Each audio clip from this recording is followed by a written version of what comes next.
Sebuah roket Hizbullah menghantam jalan raya antara Tamra dan Kabul di Israel Utara pada Selasa, 24 September 2024, hari ini.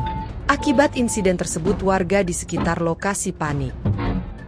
Detik-detik kepanikan warga saat roket Hizbullah meledak di jalanan itu pun terekam dalam kamera yang terpasang di dashboard mobil. Terlihat dalam rekaman tersebut, mobil-mobil berhenti mendadak saat melihat ledakan roket. Mereka juga keluar dan meninggalkan mobilnya untuk mencari tempat aman. Bahkan seorang pengemudi langsung melompat dari mobil dan tiarap di aspal yang panas akibat terpapar sinar matahari. Warga Israel panik massal saat Hizbullah menembakkan 180 roket ke Haifa pada Senin, 23 September 2024. Sejumlah warga tiarap di jalanan karena takut tersambar serangan roket Hizbullah. Bahkan 300.000 warga meninggalkan rumah-rumah mereka dan memilih mengungsi akibat serangan tersebut. Video detik-detik ratusan roket Hizbullah berupaya membobol sistem pertahanan udara Iron Dome Israel itu telah beredar di media sosial.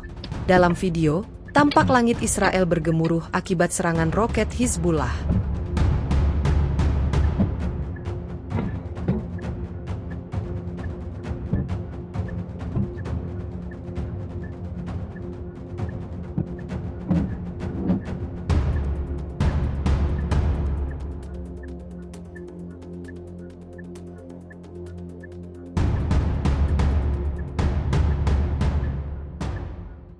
Download Tribun X sekarang, menghadirkan lokal menjadi Indonesia.